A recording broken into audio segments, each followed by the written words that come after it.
بسم اللہ الرحمن الرحیم۔ پنجاب میڈیا ایسوسی ایشن کے پلیٹ فارم سے ڈاکٹر ظفر جاذب کا السلام علیکم۔ سامعین، بڑے دکھ کی بات ہے کہ ہمارا ملک آئے روز کسی نہ کسی آفت کا شکار رہتا ہے۔ ان دنوں ملک جس صورتحال سے گزر رہا ہے وہ کسی سے ڈکی چھپی نہیں کہ ہمارا پیارا وطن، اس کے بہت سارے دیہات، اس کے بہت سارے شہر سیلاب کی نظر ہو گئے۔ کہتے ہیں کہ ان دنوں دل بڑا فسردہ ہے، ملک میں ہر طرف تباہی ہے۔ ان دنوں دل بڑا فسردہ ہے، ملک میں ہر طرف تباہی ہے۔ حکمرانوں کی کھینچا تانی سے چار سو آفت الہی ہے۔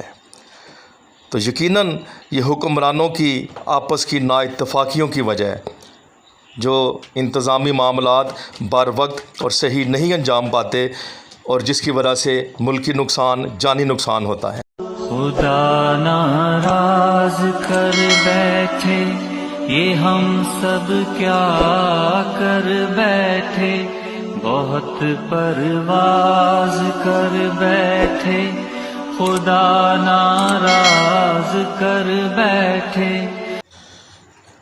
اس میں شک نہیں کہ جب بھی اس طرح کے معاملات آتے ہیں تو اچھا، چائنا میں سیلاب آیا لیکن ان لوگوں نے کیا کیا کہ انہوں نے اپنے ڈیم بنائے، انتظامات اس حوالے سے مکمل کیے، عرب وہ اس چیز سے نجات پا چکے ہیں، لیکن ہم سارا اس کو عذاب الہی سے تعبیر کر دیتے ہیں۔ اللہ کے فیصلوں کے آگے سر تسلیم ہم کچھ معاملات جہالت کی وجہ سے بھی درپیش آتے ہیں کہ ایسی بستیاں کیوں دریاؤں کے کناروں پہ بنائی جاتی ہیں، جبکہ یہ خطرات ممکن ہوتے ہیں کہ کسی وقت بھی وہاں سیلابی صورتحال پیش آ سکتی ہے۔ لیکن مجموعی طور پر دیکھا جائے تو یہ سارا کیا دھرا حکمرانوں کا ہے۔ واپس میں جب سب ایک ہوں مسلم حرم کی پاسبانی کے لیے، تو یہ سارے مل کر اگر ایک محاذ پر ڈٹ جائیں اور بجائے اس کے کہ عجیب قسم کی فضول حرکات کی بجائے پاکستان کے لیے، پیارے وطن کے لیے مل کر یہ سارے معاملات کریں، ڈیم کے لیے صرف فنڈ اکٹھے نہ کریں بلکہ واقعی ڈیم بنائیں بھی، سیلاب متاثرین کے لیے صرف فنڈ اکٹھے نہ کیے جائیں بلکہ انہیں امداد دی جائے۔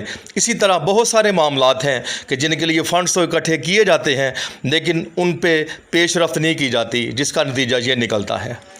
تو آئیے ہم سب کو مل کر اس محاذ پر ڈٹ جانا ہے تاکہ ہم اپنے وطن کی حفاظت کر سکیں۔